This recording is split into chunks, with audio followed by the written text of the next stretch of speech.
ഒരു മാറ്റം സ്ത്രീകൾക്ക് കണ്ടുവരുന്ന ആ ഒരു തുടക്ക സമയം, അതായത് ഗർഭം ധരിച്ച ആദ്യത്തെ ഒരു 3 മാസക്കാലം ഇത്തരത്തിൽ പലതരത്തിലുള്ള മാറ്റങ്ങളുടെയും സംശയങ്ങളുടെയും ഒക്കെ ഒരു സമയമാണല്ലോ.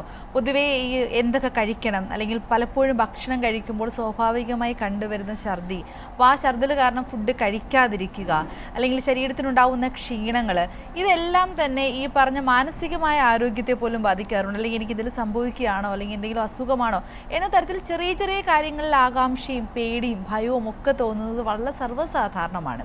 പൊതുവെ ഗർഭിണികൾ തുടക്കം മുതൽ എന്തൊക്കെ കരുതലാണ് സ്വീകരിക്കേണ്ടത്?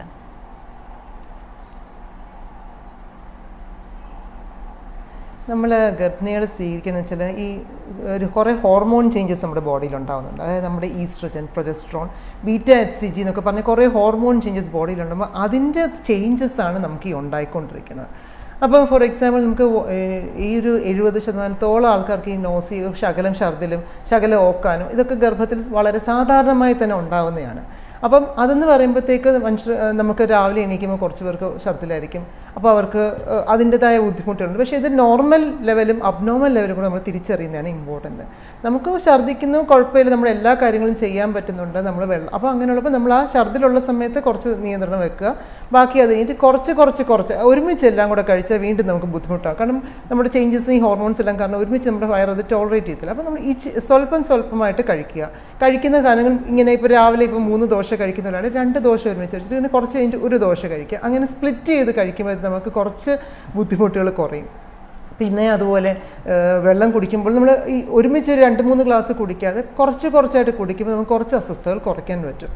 അതുപോലെ പിന്നെ ചെയ്യുമ്പോൾ ഈ വിഷയം നമ്മൾ കഴിക്കാനേ പറ്റുന്നില്ല. നമുക്ക് കഴിക്കുന്ന എല്ലാം അപ്പം ഛർദ്ദിക്കുകയാണ്, നമുക്ക് ക്ഷീണമാണ്, നമുക്ക് ഒട്ടും ടോളറേറ്റ് ചെയ്യാൻ പറ്റുന്നില്ല എങ്കിൽ നമ്മൾ ഡെഫിനറ്റ്ലി നമുക്ക് ആശുപത്രി പോകേണ്ടി വരും. അപ്പം നമുക്ക് നമ്മുടെ ശരിക്കും പറഞ്ഞാൽ നമുക്ക് പ്രഗ്നൻസി ചില ആൾക്കാർക്ക് വെയിറ്റ് ലോസ് വരെ വരും ആ ഈ ഛർദ്ദൽ കാരണം. അങ്ങനെയുള്ളവർ ഡെഫിനറ്റ്ലി ട്രീറ്റ്മെൻറ്റ് എടുക്കണം.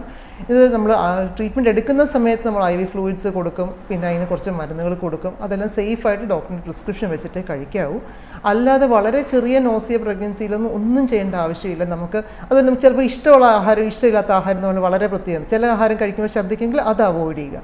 ചിലത് കഴിക്കുമ്പോൾ ഒരു പ്രശ്നമില്ല, അത് കഴിക്കുക. അങ്ങനെ നമുക്ക് ഇഷ്ടമുള്ള ആഹാരം നമുക്ക് അതുപോലെ ജങ്ക് ഫുഡ്സ് കഴിവതും അവോയ്ഡ് ചെയ്യുക. കാരണം നമുക്ക് യാതൊരു പ്രയോജനം ചെയ്യാത്ത അൺനെസസറി ഫുഡ് നമ്മൾ കയറ്റേണ്ട ആവശ്യമില്ല, അല്ലേ?